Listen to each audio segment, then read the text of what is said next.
أعوذ بالله من الشيطان الرجيم بسم الله الرحمن الرحيم الصلاة والسلام على سيدنا محمد وعلى آله وأصحابه أجمعين Ассаламу алейкум ва рахматуллахи ва баракатух. Құрметті мұсылман бауырлар, Алла Тағала күндерімізді берекелі етсін иншалла. Сөйлеу әдебі дәрістер топтамасының бүгінгі жаңа дәрісі иншалла.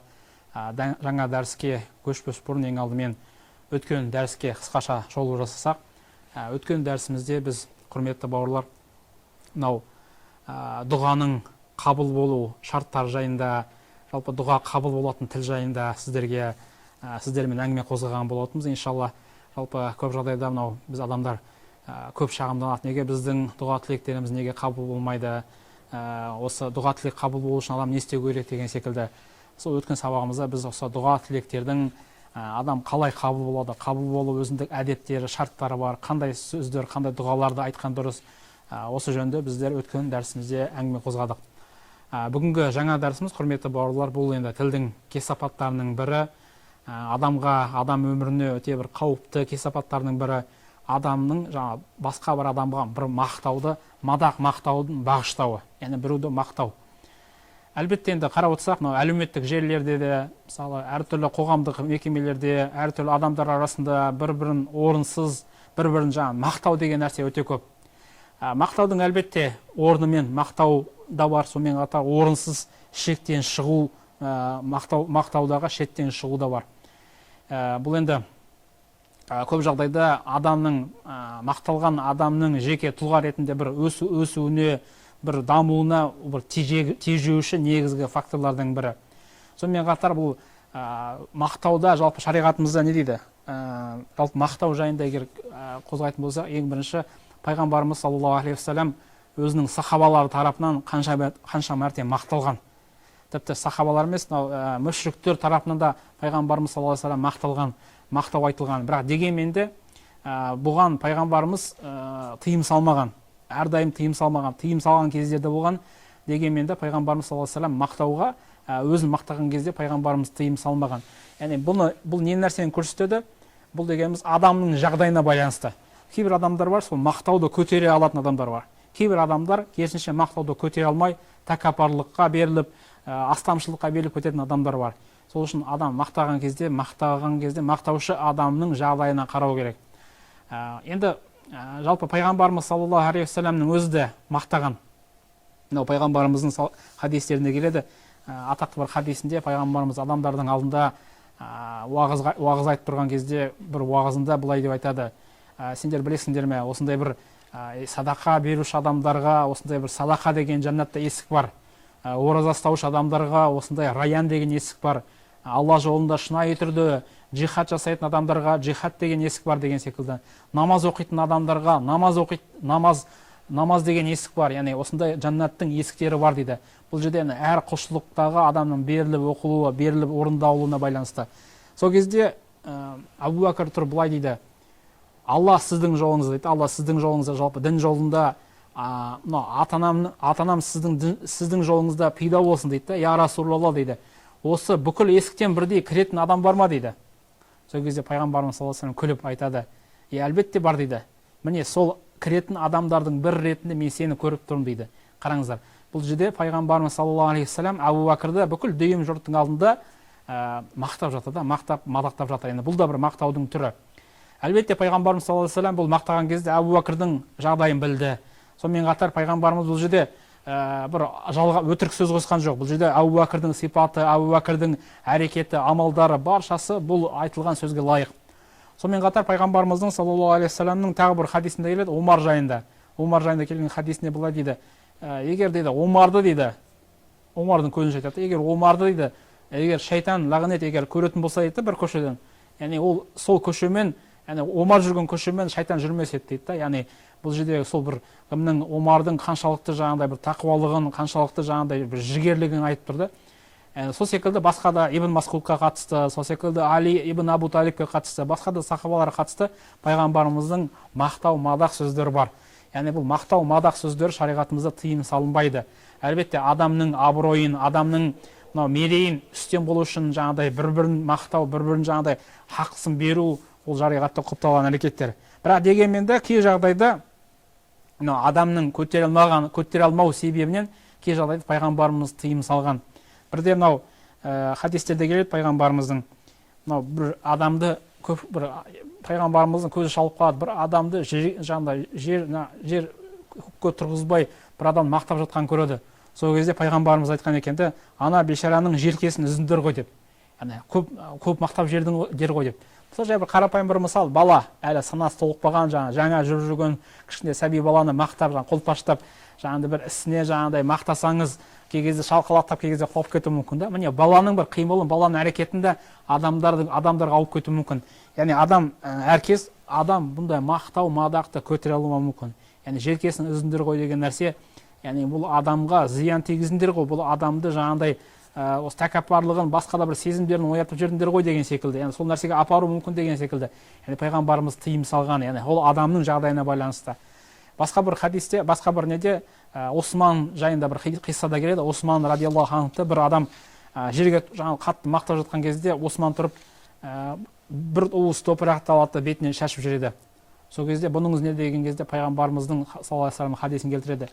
Пайғамбарымыз осылай жасаған деп. Яғни бұл жерде орынсыз мақтау, өтірік мақтау, басқа мақтаған кезде басқа бір мақсаттарды іздеу мақсатында мақтаған адамдарға, бұл жерде әлбетте тікелей бұл жерде топырақ шашу емес қазіргі уақытта, бірақ дегенмен де ондай кезде тоқтау айту керек. Егер ондай нәрсе сіздің бойыңызда болмаса, немесе адам мүлдем жалған нәрсе айтып жатса, сіз істемеген нәрсені айтып жатса, ондай кезде тоқтаған дұрыс. Мынау тіпті ғалымдарымыздың да осы адам мақтаған кезде өзіндік бір әдептер сақтаған, адам бір мақтай бастаған кезде мынау бір-екі нелер бар, дұғалар келеді, осыған байланысты. Дұғалардың бір-екеуіне тоқталатын болса, былай деп айтады. Мынау бір-екі риуаятта келеді. Аллахумма ғфирли ма ла я'ламун ва ла туахизни бима яқулун ва жа'ални хайран мимма язуннун дейді. Мағынасы, Аллахым мені кешір дейді. Өйткені олар ақиқатты білмейді дейді. Яғни мақтап жатқан адамдар. Олардың маған телгендері, яғни мені мақтап айтқандары дейді. Яғни мені сол үшін дейді, мені сөге көрме дейді. Және мені олар ойлағаннан да абзалар қыла көр дейді. Қараңыз. Яғни бұл бір дұғада, енді бір дұғада келеді. Аллахумма инна хаулай ла я'рифуни ва анта та'рифуни. Мағынасы, Аллахым дейді, олар мені білмейді ғой дейді. Әлбетте сен мені толық білушісің дейді. Яғни осында қарапайымдылық таныту мәселесі бар да, жалпы мақтаған кезде, еткен кезде.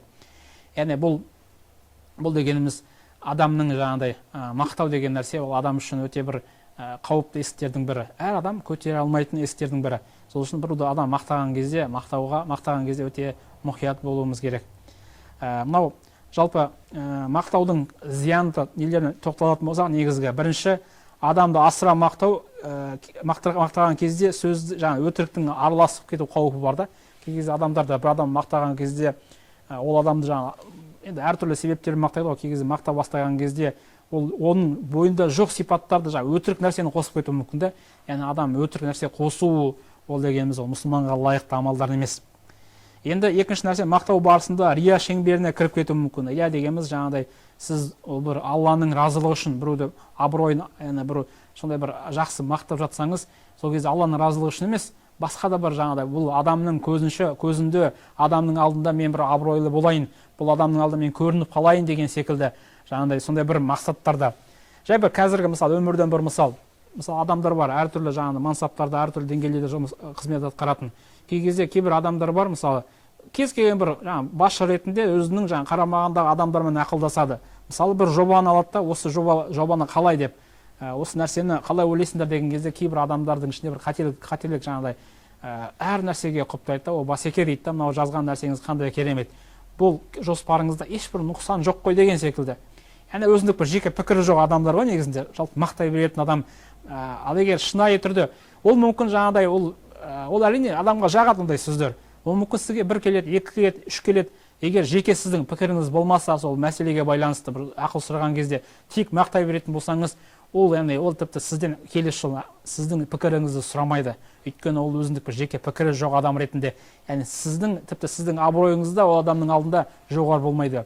Ал егер мысалы қандай да бір мәселе сұралған кезде, тіпті басшы болсын, егер ол ұсынылған жобаның ішінде егер бір бір кемшілік болса, немесе сіздің жалпы көкейіңізге, сіздің ұстанымыңызға, сіздің жалпы ойыңызға сәйкес келмейтін бір не болса, онда міндетті түрде айтуыңыз керек.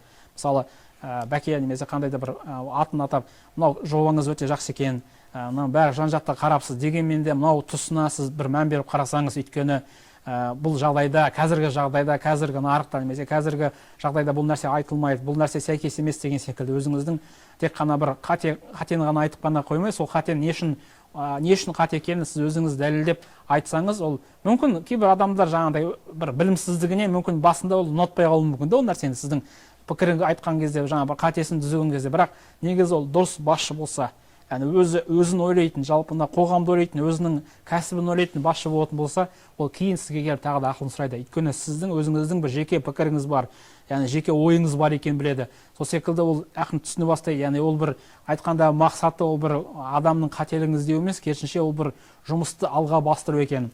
Яғни сондай нәрсеге қатты мән берейік. Сол секілді тағы да мақтаған кезде, кей кезде бір адамның беймәлім тұстарын кей кезде біз өзіміз білмейтін тұстарын айтып жіберуіміз мүмкін. Мынау бұл адам дегеніміз түні бойы намаз оқиды ғой, немесе күні бойы кітап оқиды, бұл күніне бір айда бір кітап бітіреді деген секілді.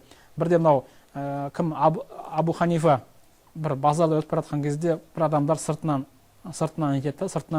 айтқан екен де, мынау міне бұл Абу Ханифа деген кісі бұл кешкі құптан намазын дәретімен таңғы намазды оқиды деген секілді. Сондай сөз айтқан кезде бұл сөзге өзі ұялып, сол әрекетті Абу Ханифаның өзі жасап кеткен екен де. Сол үшін әлбетте бұл жақсы нәрсе, бұл жерде айтпағым, сіз ол нәрсені біле тұра, кей кезде жаңағыдай бір арасына өтірік не қосылатын болса, ол дұрыс емес. Яғни беймәлім тұстарды адамды айта берген дұрыс емес. Мынау кімнің Омардың мұндай бір сөзі бар да, бірде бір Омардың көзінше бір адам екінші бір адам мақтай бастаған кезде, сол кезде Омар тұрып сұрайды. Сен дейді, онымен сапар шектің ба дейді. Мақтаған адамның сапар шектің ба? Жоқ дейді. Сен онымен сауда-саттық жасастың ба дейді. Сауда-саттық жоқ дейді. Сен онымен көрші болдың ба дейді. Жоқ дейді. Сен оны білмейді екенсің ғой дейді. Қараңыздар, ол адамды шынымен білмей, бір адам мақтау әрине орынсыз. Одан кейін нәрсе, сонымен қатар мақтаған адам залым болып шығуы мүмкін да, біреуге зұлымдық жасаған адамдардан болуы мүмкін. Яғни кей кезде бір адамдар бар, мысалы, біреуге мысалы қатты зұлымдық жасаған кезде сол зұлымдығына қолпаштап мақтап жатады да, басеке сіз оны мықты жаңағыдай мықты жауап қайтарыңыз, мықты аузын жауап тастадыңыз деген секілді. Міне ондай адамдарды осылай әрдайым тұқыртып отыру керек. Осындай өзіңіздің неңізді, орныңызды көрсетіп отыру керек деген секілді. Егер оның зұлымдығына ол қолдау жасап, оны жаңағыдай қолпаштайтын болса, сіз зұлымдық жасамасаңыз да, сол айтқан сөзіңіз үшін, қолдағаныңыз үшін, сол зұлымдық жасаған адаммен бірдей сіз күнәласыз. Сол нәрседен өте мұқият болуымыз керек. Одан кейін мынау тағы бір мәселе, адамның тәкаппарлығын оятып жіберуіміз мүмкін. Адам мақтаған кезде, әр адам мақтаған кезде ол кейін ол мақтау ол адамның бойында ол болмаса да, ол біраз уақыт ол мақтауға үйренген адам, ол шынымен менің бойымда осы нәрсе бар екен ғой деп ойлап қалуы мүмкін да. Яғни менің бойымда осы нәрсе бар екен ғой деген секілді. Ол өзінің өтірігіне өзі сеніп қалуы мүмкін. Сол нәрседен сақ болу керек. Одан кейін мынау адам мақтаған кезде де әлбетте мақтау бар ғой, бірақ дегенмен де асыра мақтасаңыз, оның бір не ретінде, тұлға ретінде дамуынан тежелуі мүмкін. Немесе тұлға ретінде бір өзін бір ғалым ретінде арғай дамуына бір кедергі жасауыңыз мүмкін. Сол үшін мақтаған кезде де бір орнымен мақтауыңыз керек. Мақтаған кезде де жаңағыдай тіпті жай бір қарапайым бір мысал, сіздің балаңыз мысалы бір жақсы бір тапсырмаңызды жақсылап орындап келді. Мысалы кітап оқыды деген секілді. Немесе бір керемет бір сурет тауып келді, 5 жасар балаңыз сізге суретін көрсетті. Балаңыз да мысалы.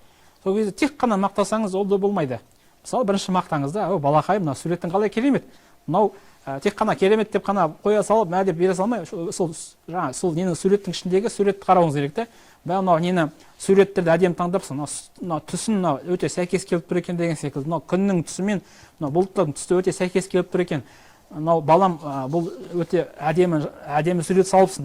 Бірақ келесі жолы мынау үйдің несін шатырын бояған кезде, жай мысал айтқан кезде басқа түсті таңда деген секілді. Кішігірім жаңағыдай бір әлбетте сіз көптеген бір кемшілік көріп тұрсаңыздар да, сол балаңыздың жаңа бір несін мысын түсірмес үшін, балаңыздың бір несін сол құлшынысын бір түсірмес үшін кей ғана бір кішігірім бір кемшіліктерін ғана ең бір негізгі кемшіліктерін ғана бір қысқаша ғана айтып өтсеңіз, ол орынды нәрсе да. Егер тек қана кемшілік айтсаңыз, ол да болмайды. Әлбетте мақтағаннан кейін сол жаңағыдай істі орындаған кезде сол ішінде бір аз-паз бір өзіңізге жаңағыдай бір кемшілігі болып жатса, оны айтып, оны бір мақтаудың арасына қосып жүрсеңіз, ол білінбей кетеді.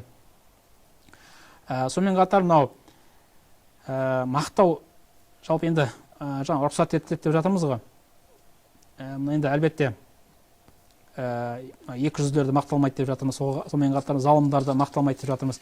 Мынау адам бір әділетсіз істеп жатқан кезде онда мақтау ол әлбетте орынсыз. Сол үшін мақтауға өте мұқият болайық, құрметті бауырлар.